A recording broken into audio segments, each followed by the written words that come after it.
ତେବେ ଆସନ୍ତାକାଲି ଅର୍ଥାତ୍ ମେ 26 ତାରିଖରେ ହେବାକୁ ଯାଉଛି ଏ ବର୍ଷର ପ୍ରଥମ ଚନ୍ଦ୍ରଗ୍ରହଣ।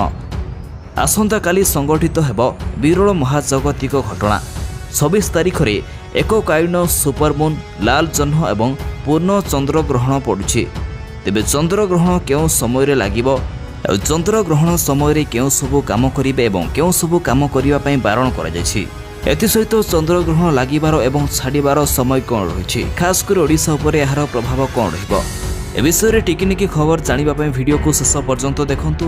ତା ସହିତ ଅଲିଉଡ୍ ନ୍ୟୁଜ୍କୁ ନୂଆ କରି ଆସିଥିଲେ ସବସ୍କ୍ରାଇବ୍ କରିଦିଅନ୍ତୁ, ପ୍ରତିଦିନ ଏପରି ଅପଡେଟ୍ ଖବରଗୁଡ଼ିକ ଜାଣିପାରିବେ। ତେବେ ଆସନ୍ତୁ ଜାଣିନେବା ସାବଧାନତା ବିଷୟରେ। ଚନ୍ଦ୍ରଗ୍ରହଣ ସମୟରେ ଗର୍ଭବତୀ ମହିଳାଙ୍କୁ ସାବଧାନତା ଅବଲମ୍ବନ କରିବାକୁ ହେବ। ଚନ୍ଦ୍ରଗ୍ରହଣ ସମୟରେ କୌଣସି ବି ଧାରୁଆ ଅସ୍ତ୍ର ବ୍ୟବହାର କରନ୍ତୁ ନାହିଁ। ଏହି ସମୟରେ ପରିବା ମଧ୍ୟ କାଟନ୍ତୁ ନାହିଁ, ଏମିତିକି ଚୁଟି ଆଉ ନଖ ମଧ୍ୟ କାଟନ୍ତୁ ନାହିଁ। ଏହି ଚନ୍ଦ୍ରଗ୍ରହଣ ସମୟରେ ସିଲେଇ ମଧ୍ୟ କରନ୍ତୁ ନାହିଁ, କାରଣ ଏସବୁ ଜିନିଷ ଚନ୍ଦ୍ରଗ୍ରହଣରେ ବର୍ଜନ କରାଯାଇଛି।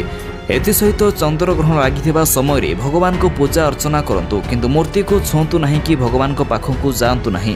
ଏଥିସହିତ ଚନ୍ଦ୍ରଗ୍ରହଣ ସମୟରେ କୌଣସି ଖାଦ୍ୟ ରାନ୍ଧନ୍ତୁ ନାହିଁ, କିନ୍ତୁ ଆପଣ ଚନ୍ଦ୍ରଗ୍ରହଣ ପୂର୍ବରୁ ଏବଂ ପରେ ଖାଇପାରିବେ। ଚନ୍ଦ୍ରଗ୍ରହଣ ସମୟରେ ଭୋଜନ କରିବା, ଭୋଜନ ରାନ୍ଧିବା, ଶୋଇବା ଆଦିକୁ ବର୍ଜନ କରାଯାଇଛି।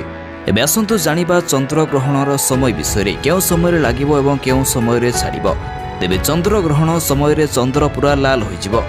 ତେବେ ଚନ୍ଦ୍ରଗ୍ରହଣ ଲାଗିବାର ସମୟ ହେଉଛି ଅପରାହ୍ନ 2:17:52 ଆରମ୍ଭ ହୋଇ ସନ୍ଧ୍ୟା 7:18:31 ଶେଷ ହେବ।